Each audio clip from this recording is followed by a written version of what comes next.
so impedance type of distance relay. Here we have seen just that this impedance is directly proportional to length. So we are means by measuring this impedance, we can find the length of the transmission line where actually the fault is occurred. Okay, where actually the fault is occurred. So here a generating station is there.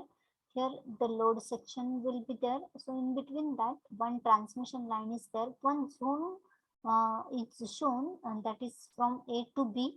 Okay, so the impedance of that zone, that is, or the impedance of that line is Z. Okay, Z is the impedance of this line from A to point B. Then these two are the circuit breakers, and here one relay is placed. Okay, one relay is placed, and we are connecting the current transformer in series with this transmission line, and this is a potential transformer, means this voltage which is supplied to this transmission line. Okay, this is showing this transformer is showing the voltage supplied to the transmission line, and this current transformer is connected in series, from which we are taking the supply to the impedance relay. Okay, to the impedance relay means CT secondary is connected to the relay here. Okay, so this is the construction, and we are considering the two faults here. First is the F1, which is in between that line, that is from A to B, and this F2 is the fault which is occurred out of that section. Okay, so here we are considering fault F1. Okay, uh, so what is how actually it works means, if the impedance the uh, uh, if the fault occurs, how actually it affects. So also the ZF fault is fault impedance is shown here, that is ZF.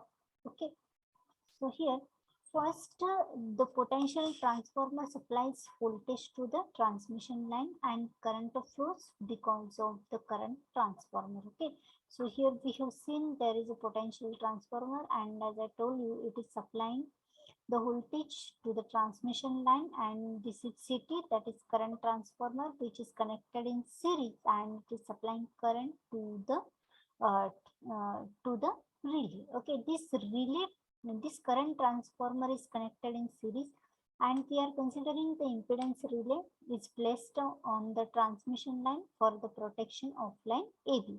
So we are considering one line, that is AB, for which and means if any fault will occur between that line, that is line AB, this relay is going to operate. Okay, so for another section, means from B to point C, suppose we consider, there we have to place another relay, means we cannot use a single relay for the whole transmission line. We are doing sections, and in between that we are placing different relays there. Okay, then the Z is the impedance of the line in normal operating condition. Okay, and if the impedance of the line fall below the impedance Z, then your relay will start operating. Okay, okay. So here, now as I told you, this Z is equal to V divided by I.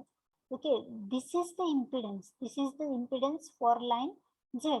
Okay, it means that Z is your set value for this impedance relay.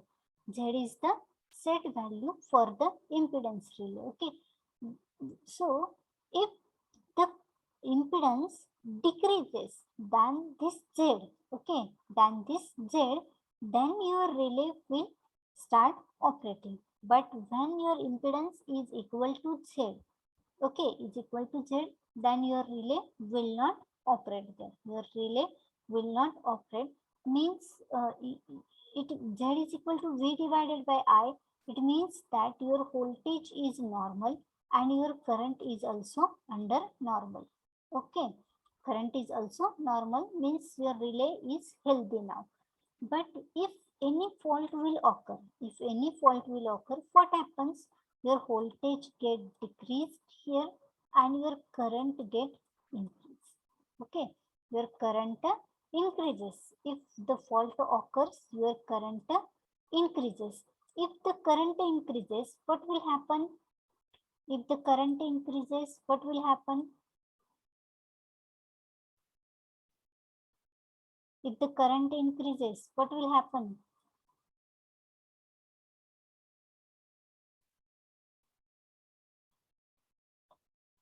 If the current increases, what will happen for Z? What will be the Z if the current increases? If the current increases, Z will increase or decrease? Yes. If current increases, Z will increase or decrease?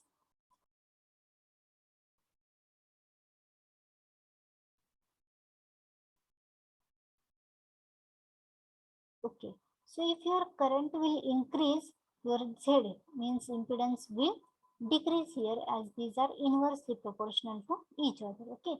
So if it means that if your Z decreases, it means that your the fault is occurred in the system. Fault is occurred in the system means your impedance decreases than your set value, then your relay will start operating. Okay, then your relay will start operating. Okay, so here we are considering fault F1 in this line AB, and this fault, if this fault decreases the impedance, okay, of the line below the relay setting impedance, then your relay will start operate. And if the relay operates, it means it gives signal to the circuit breaker. It gives signal to the circuit breaker to open their switches. Okay, so if the fault is reached beyond the zone, the contacts of relay remain unclosed. Okay, means closed means normally open. Actually, the contacts of your relay are normally open, and when any fault will occur, they get closed there. Okay, so if this fault is reached beyond the protective zone, okay, then your relay will remain as it is. Okay, so this is the operating characteristic. All of you understand how actually the relay is working, and as I told you, this Z is proportional to the length of line. It means that by finding that impedance, okay, suppose ZF is here fault impedance. Okay, by finding that fault impedance, we can find where actually the fault is there. Okay, means the impedance of the relay under normal operating condition was Z. Okay, was Z. But if that fault is occurred, means that impedance is decreased, means the length of line is also decreased here. Okay, so whatever be the value of ZF, that is fault impedance, at the same value, means at the same length, your fault is occurred here. Your fault is occurred. Okay, means suppose this is a 100-kilometer transmission line. Okay, it is a 100-kilometer line is there, means the distance from A to B is 100 kilometer. Okay, so your impedance is having some value. Okay, having some value, suppose it is equal to again 100. Okay, and impedance is measured in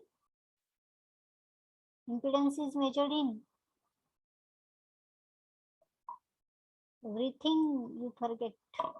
Okay, so if this impedance decreases, suppose it comes to 80. Okay, then what will happen? If this impedance decreases to 80, it means that there is a fault occurred. Your relay will start operating here. Okay, your relay will operate, and from this impedance, fault impedance only, you can find the length that at 80 kilometers somewhere your fault is occurred. Okay, so in this way we can use this impedance relay. Okay, now the operating characteristic. So this is the current versus voltage characteristics, and here the positive torque region and negative torque region is there. So before that, we will first see the torque equation. We have already seen the torque equation for the electromechanical relays, and here also the two coils are there. One is the restraining coil and other is the operating coil. Okay, so the same principle is used here also. That's why it is means in one sentence only I have taken here, because all of you know the restraining coil and operating coil. Okay, there are two coils in your relay, restraining coil and operating coil. This restraining coil is always holding the contactor in normally open position. Okay, your relays are always in normally open position. Okay, so if it means that your restraining force, okay, restraining force is more than the operating force. That's why these contacts are normally open. Okay, so this is suppose your restraining coil and this is your operating coil. Okay, and if this is your what suppose here one spring is there. Okay, and these contacts are normally open. These contacts are normally open, but when this restraining force becomes less than this operating force, means if the fault will occur, this operating force becomes more than this restraining force. That times the relay contacts get closed here. Okay, it means your relay will start operating. So the same principle is used here also. The current operating element generates the deflecting torque and the voltage storage element generates the restoring torque. Okay, means if your current will increase, it means that your deflecting it means that your deflecting torque will be more, while the voltage storage element generates the restoring torque. Okay, this restoring torque will be developed by your voltage element. Okay, now the torque equation is given as this T is equal to K1 I square minus K2 V square minus K3. Okay, minus K3. So here we are considering this K3, another one more term. These two terms we have already seen, K1 and K2. Okay, so here this K3 is used for the spring effect of the relay. Okay, this it is for the spring effect of the relay, because there is one spring. This is your contactor, this is your one coil, restraining coil, this is your operating coil, there is one spring. Okay, so these contacts are normally open. If this operating coil current increases than this restraining coil, okay, then it will attract here and your relay contacts get closed. Okay, so this K3 is used for the spring effect. The V and I are the value of voltage and current. Okay, these are the values of voltage and current. So when the relay is in normal operating condition, then the net torque of the relay becomes 0. Okay, why it is 0? Why it is 0? When the relay is in under normal operating condition, then the torque becomes 0. This net torque. When this torque is produced, torque is proportional to what I told you. This torque is proportional to phi 1, phi 2 and sin theta. Okay, means when the flux, these are the flux produced by the two coils. These are the flux produced by the two coils, and if there is some difference, okay, then only your torque will produce there. Okay, so if if there is normal working condition, means if no fault is occurring, the disk is not going to rotate here. Okay, when we are considering the induction type of relay, the disk is not going to operate or move there. Okay, it means that fault is not occurred. So under normal operating conditions, your torque will be equal to 0.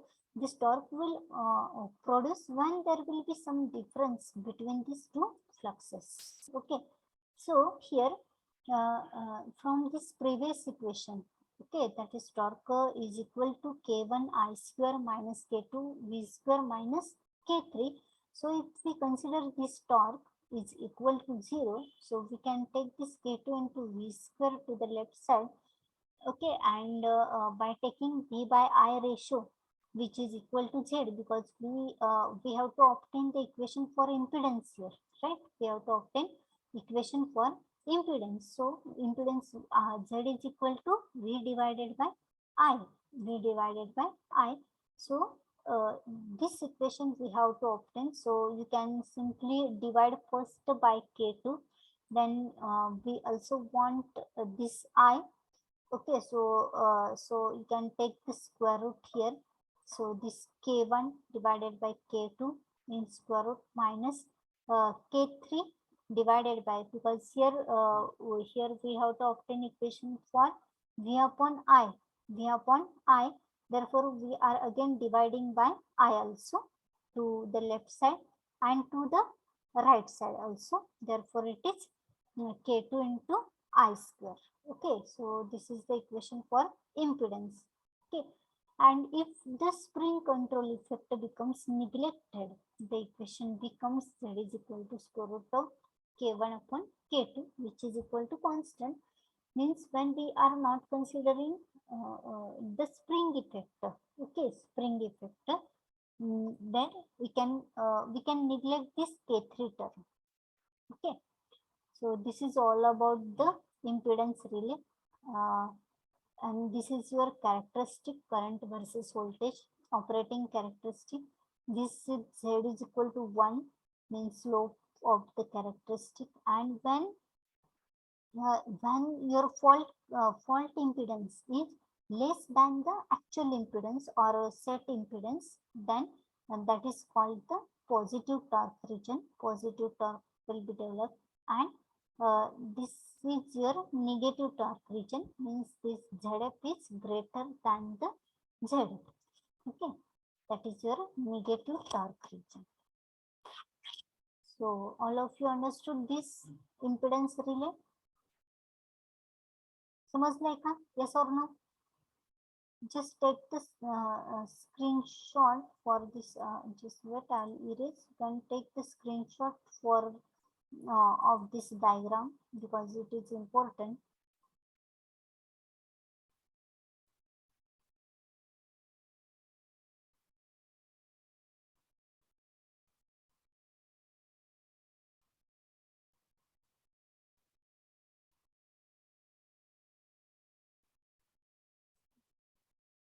Or you can draw this also.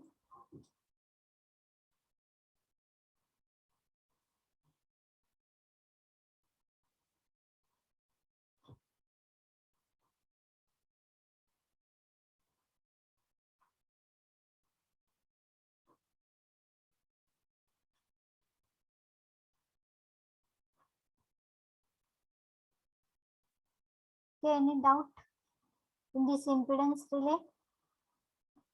This is very important relay, because when we are considering the distance relay, distance protection, that time first term is your impedance relay.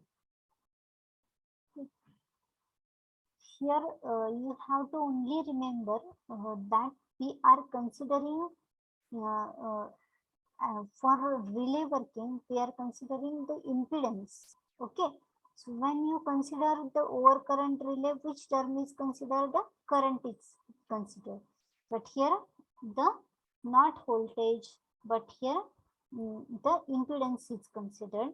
And why it is considered? Just like our resistance, means resistance is directly proportional to length. Okay, Means if your resistance will increase, your length of transmission line also increases. Length of line also increases. Likewise, we can consider this as impedance is directly proportional to the length of line.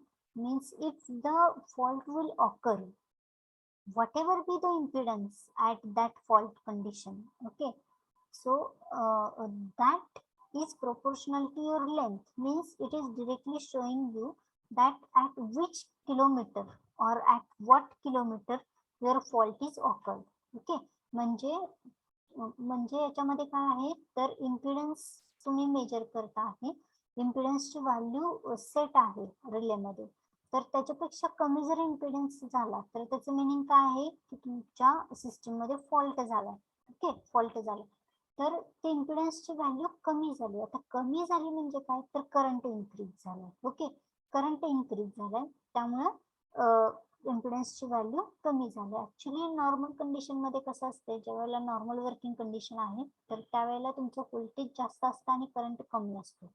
पण ज्यावेळेला fault occur होतो त्यावेळेला तुमचा current increase होतो. Current increase होतोय म्हणजेच तुमचा impedance काय झाला, डिक्रीज झाला. इम्पिडन्स डिक्रीज झाला म्हणजे टोटल जी लेंथ आहे ट्रान्समिशन लाईनची, तर जेवढा व्हॅल्यूचा तुमच्या इम्पिडन्स डिक्रीज झालाय, okay, that value is showing the length of the fault. Okay, म्हणजे किती डिस्टन्स वरती तुमचा फॉल्ट ऑकर झालाय ते डिस्टन्स तुम्हाला एक्झॅक्टली समजतं. म्हणजे तुम्ही इमिजिएटली तिथे जाऊन तो फॉल्ट म्हणजे तो फॉल्टी सेक्शन जो आहे तो व्यवस्थित करू शकता. Okay, and it is taking some time. Okay, it is in milliseconds only, not too much time. Means if the fault is occurring on this transmission line, these faults can also be detected by this relay in milliseconds only. Okay, so the next point is the reactance relay actually. So we'll see this reactance relay in our next lecture because it cannot be completed in this lecture now. So our second chapter is over today. Okay, no problem. Actually already assignment questions are given on drive. Okay, you can take these questions and write down assignment number 2 for second chapter. Today I will upload the notes. Okay, today I will upload notes of second chapter, so you can refer these notes and you can write your assignment number 2 also there, and then I will give link for the assignment and complete all these assignments on a regular basis. Okay, and whatever practical we have seen, just let me know that graph, how that graph is coming. Okay, and in next practical I will explain you how to write and also the theory. Okay, if any doubt you can ask me. Okay, if no, we'll stop here. Thank you all and we'll see the next part in next lecture. Thank you.